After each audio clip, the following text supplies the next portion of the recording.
this project was supposed to be on something like to give up for a week. Well, I just recently got out of a very toxic relationship, like yesterday. So this is fairly new, and I was kind of thought, it might be a good idea to try to see, me giving up contact, no calls, no texting, and a week straight, and see, how I might feel. Right now I'm hurting.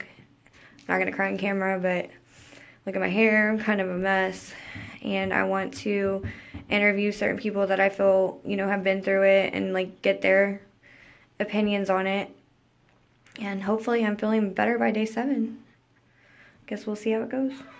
So this is my grandma, Tina Parsons, and she's going to be my go-to expert person on the whole love thing and letting stuff go, even if it's forever. So what is your experience on love lost? What do you mean love lost? Like, you've been in some toxic relationships. Like, what is your viewpoint? It wasn't love. It was a toxic relationship. Well, yeah. It was one-sided. And how did you learn how to let it go? You just walk away from it. You didn't, have any emotions, any feelings? Well, yeah, you do, but you have to do what's best for you and your kids. You can't just keep being pushed around and bullied and beat up and mistreated. It's just, it's not right for somebody to do that to another person. No.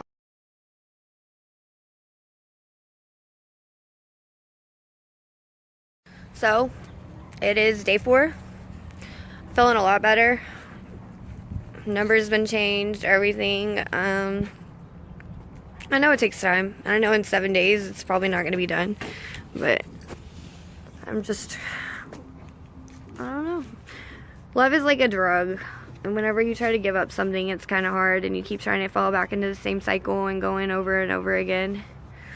But I know that there's somebody out there for me. And I know that certain relationships can just be very toxic. And I'm feeling better a little bit, it still hurts because you believed in somebody for so long that they'd be different or they'd change, and but I'm just ready to live life, spend most of my time. And it's hard kicking the habit of the same routine and the same cycle. It's like playing it in your head, like this is normal, it's not normal. And sometimes, earlier I caught myself saying, oh, he's just going through something, it'll be back to normal. But why would you want that? That's not normal. Being cheated on, lied to, it's not normal. So, that's day 4 for me.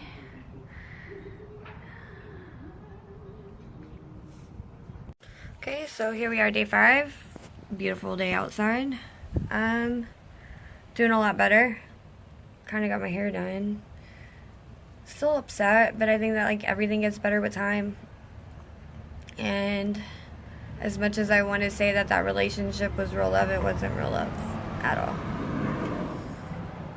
So I think better to focus on me and school and my kids and see where life takes me from here. Maybe I'll, I don't know. Just don't really know how to feel about anything, really. I guess, what's done is done. You can't go back from it. Stuff that has been said, stuff that has been done. Words stick on people worse than anything. I don't know. 5 years down the drain, so I guess I'm just gonna have to, find the pieces somewhere, right? And I gotta start with myself, so...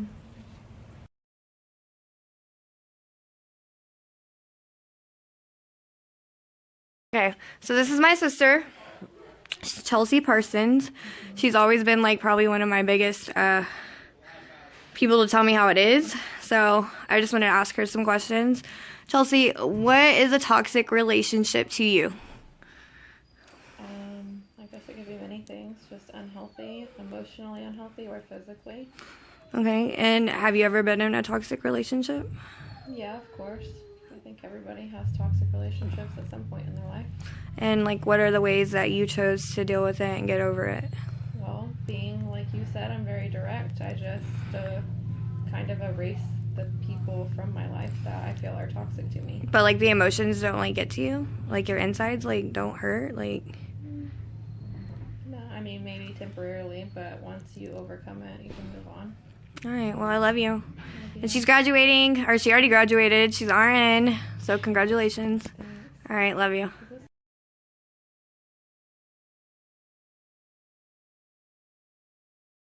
So, this is my friend Stretch, Steven. And I just wanted to get a little bit of different insight, maybe some like heartfelt stuff separated from, you know, my grandmother who's experienced at, you know, relationships. So, have you ever been in a toxic relationship? Yes. And what was that like for you? Pretty traumatic, actually. Had some long-lasting effects that I didn't realize I had at first. Like what was that though? Like how long did it take you to get over those? Oh, I'm still not even over it. You think it's still? It's been almost a year. Yeah. No, over a year now. But confidence-wise, mentality-wise, being able to connect with another person, trust issues, majorly. So. Do you still like feel hurt, like deep down, like you know what I mean? Like is it hard or angry or anything? Yeah. I still feel angry. Yeah. Beaten, but. Still, after a year later, you still feel beat? Oh yeah, dude. You think it takes that long to get over somebody that was like that though?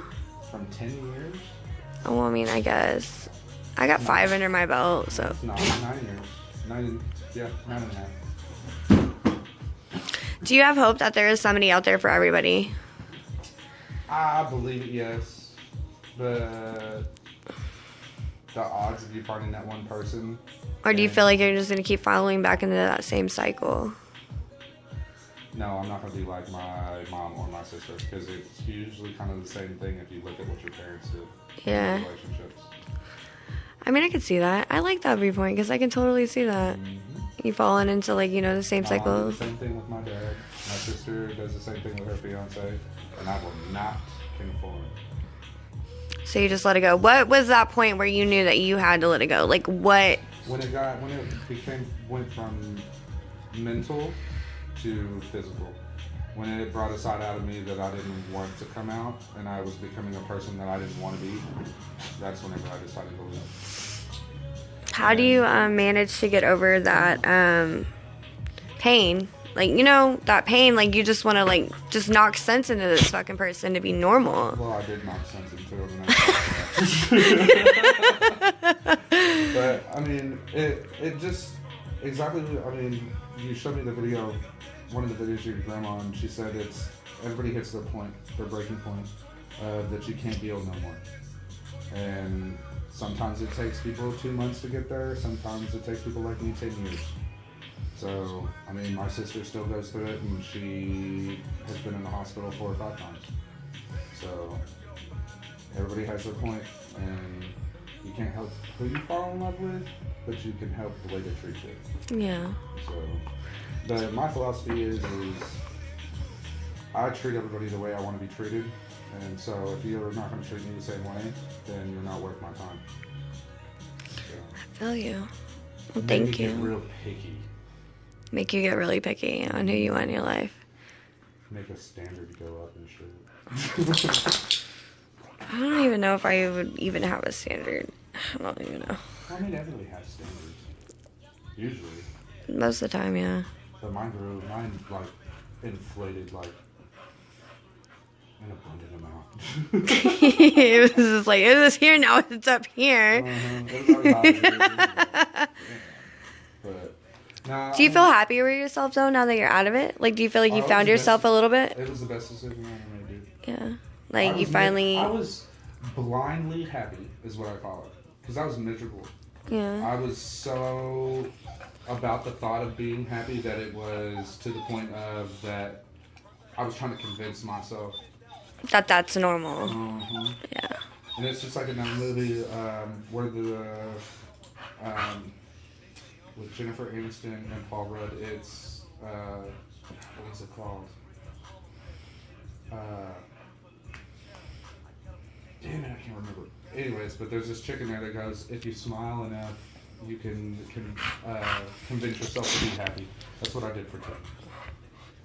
And I did that enough whenever I was in a closet. So, yeah, no. All right. Oh, well, thank you. You're welcome, man. So, day 7, last night, my sister's graduation party.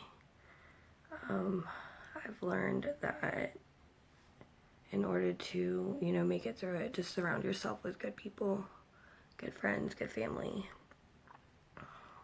And last night, I think I needed that. I needed to be around people and family and get all those interviews and friends and just have fun. And that's what I plan on doing the rest of this time. Toxic relationships isn't love. It's not anything. And even though it's only been like a week, I think I'm doing pretty good. And just take it one day at a time, really. So, that's it.